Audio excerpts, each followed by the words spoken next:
오늘 아침 하나님께서 우리에게 주시는 말씀은 출애굽기 4장 19절로 20절까지의 말씀입니다.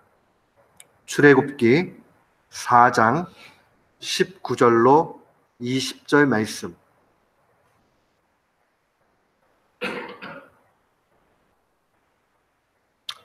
우리 같은 마음으로 19절로 20절 말씀 봉독토록 합니다. 여호와께서 미디안에서 모세에게 이르시되 애굽으로 돌아가라. 네 생명을 찾던 자가 다 죽었느니라. 모세가 그 아내와 아들들을 나귀에 태우고 애굽으로 돌아가는데 하나님의 지팡이를 손에 잡았더라. 아멘. 저는 오늘 본문 말씀을 통해서 하나님의 지팡이를 잡으라 라는 제목으로 주의 말씀을 선포하도록 하겠습니다. 우리는 그리스도인이라 그렇게 칭함을 받습니다. 그리스도인이 되었다 하는 것은 우리가 그냥 정의를 내리면 주 예수 그리스도를 믿는 사람이라 이렇게 볼 수 있습니다. 주 예수 그리스도를 믿는 사람, 이 말 속에는 나의 삶의 주인이 내가 아니고 예수님이다 하는 고백이 있습니다. 우리의 주인이 누구인가 하는 것을 신자는 꼭 생각해 봐야 됩니다. 또한 동시에 예수님만이 나의 구원자라 하는 고백이 분명히 그 가운데 있습니다. 우리는 그리스도인이 되었다 할 때는 주인이 예수님이 되어야 되고 우리의 모든 문제의 구원자가 예수님이 되어야 합니다. 사랑하는 성도 여러분, 그런 의미에서 우리는 예수님만을 믿는 사람, 그렇게 볼 수 있습니다. 그럼 예수님만을 믿는 사람은 실제적으로 어떻게 사는 사람입니까? 예수님만을 믿고 산다는 것은 나의 자아, 다른 말로 얘기하면 내 고집이에요. 내 뜻이에요. 내 바람이에요. 이것을 버리고 오직 예수님께서 걸어가신 그 길을 쫓아가는 사람이라 그렇게 볼 수 있습니다. 우리의 일생의 삶 가운데 놓치지 말아야 되는 것은 자기를 자꾸 부인하는 삶을 살아야 됩니다.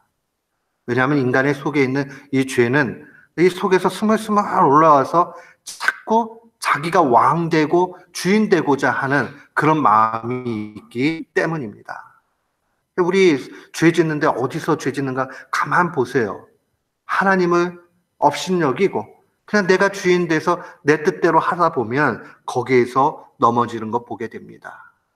그렇기 때문에 주인이 바뀌어야 됩니다. 주인이 바뀌게 되면 예수님께서 살아가신 그 길을 보게 됩니다. 예수님이 사신 길은 단순해요. 하나님을 부단히 사랑하고 이웃을 사랑하는 겁니다. 오늘 본문 말씀을 우리가 깊이 묵상하면 누가 참된 그리스도인이 되는가, 어떻게 참된 그리스도인이 되는가 하는 것을 확실하게 보여줍니다. 모세는 하나님의 사람이었습니다. 그러나 출애굽기 3장과 4장 초반에 보면 하나님과 모세 사이에 논쟁이 기록되어져 있습니다. 하나님은 모세로 하여금 민족의 지도자가 되어져서 또 이스라엘 백성들을 애굽 땅에서 구원할 그러한 사람이 되라고 소명 줍니다. 그러나 모세는 거부하지요. 나는 못해요. 내가 그거 어떻게 합니까? 라고 이야기합니다. 그러면서 그가 이런 이야기합니다. 4장의 첫 시작은 이스라엘 백성이 나를 믿지 아니하며 내 말을 듣지 아니하고 이르기를 여호와께서 네게 나타나지 아니하셨다 할 것이다라고 부정적인 그런 마음을 이야기합니다. 그때 그 이후에 보면 징표를 보여주지요. 두 가지 징표를 보여줍니다. 지팡이 징표입니다. 이 지팡이를 던지면 뱀이 되고 이 뱀의 꼬리를 잡으면 다시 지팡이가 되고 또 손이 품속에 집어넣으면 문둥병이 나오고 또 다시 뺐다가 또 집어넣으면 성한손이 되고 하는 그러한 징표를 보여줍니다.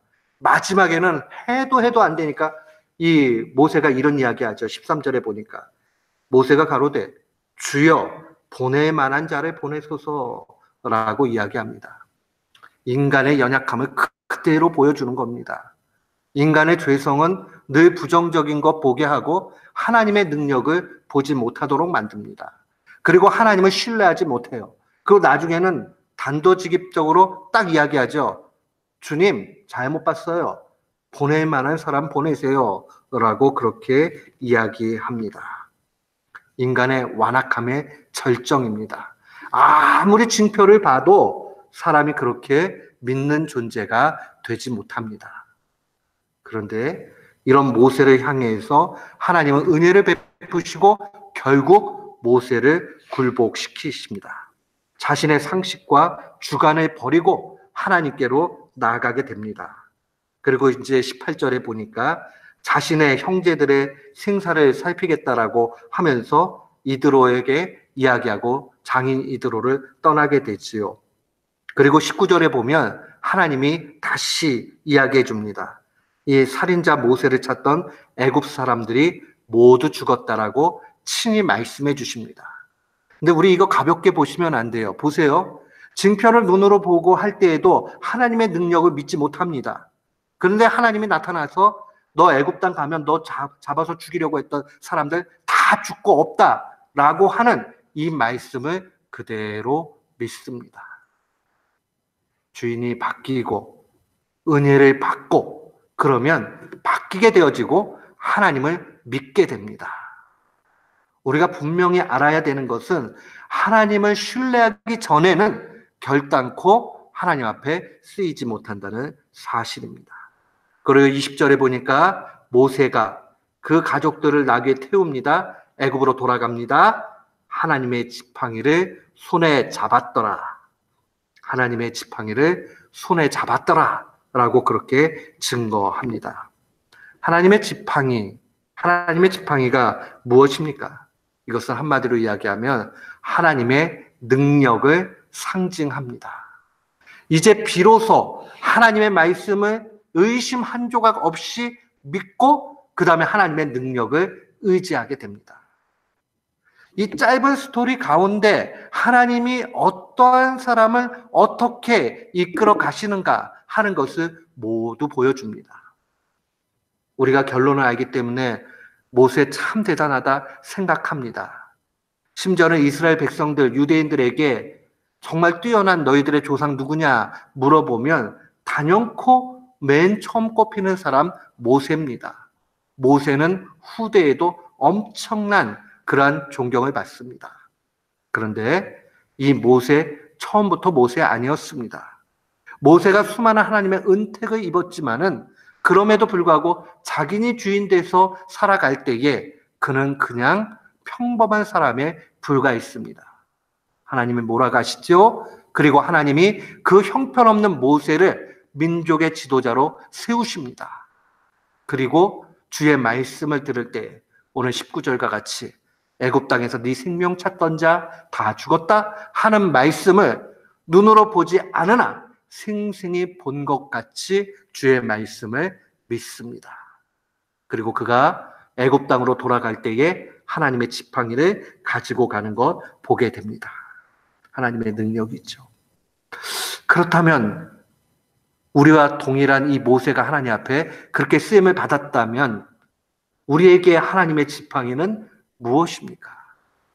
사도는 고린도전서 1장 24절에 이렇게 증거합니다. 오직 부르심을 받은 자에게는 유대인이나 헬라인이나 그리스도는 하나님의 능력이요 하나님의 지혜다라고 증거합니다. 우리가 예수 그리스도를 믿으면 우리는 하나님의 지팡이를 그대로 가지고 있는 겁니다. 지팡이는 능력의 상징입니다. 그 능력의 최고봉은 예수 그리스도입니다. 그러니 이 하나님의 지팡이가 가리키고 있는 원형, 원래의 진짜의 지팡이는 무엇이냐? 바로 예수 그리스도입니다. 사랑하는 성도 여러분, 우리의 인생 무엇으로 살아야 되겠습니까? 많은 사람들은 지혜로 살아요. 물질로 살아요. 또 사람으로 삽니다. 그러나 그리스도인들은 예수 그리스도를 통해 살아가기를 축원합니다. 예수 그리스도만이 우리의 유일한 하나님의 지팡이라 하는 것을 기억해야 됩니다. 하나님께 정말 이 예수 그리스도를 나의 지팡이입니다. 하나님의 능력입니다. 라고 고백한다면 그 사람에게는 순종의 열매가 나타나게 돼 있습니다. 자기의 뜻이 아니에요. 자기의 방식이 아닙니다. 하나님의 그 뜻이 우선되기 때문에 하나님께 순종하게 됩니다. 예수 그리스도께서 죽기까지 순종하심과 같이 하나님께 순종하는 삶을 살아야 됩니다. 주님은 오늘도 우리에게 요구하십니다. 네 곁에 있는 하나님의 지팡이를 잡으라. 그 하나님의 지팡이는 예수 그리스도입니다. 예수 그리스도를 의지함으로 이 땅 가운데 어떠한 어려움과 고통과 낭망함과 걸림돌이 있더라도 이겨나가는 우리 모두가 되기를 축원합니다. 이 말씀 붙잡고 예수 그리스도로 말미암아 날마다 승리하는 귀한 교우들 되시기를 주님의 이름으로 축원합니다. 아멘.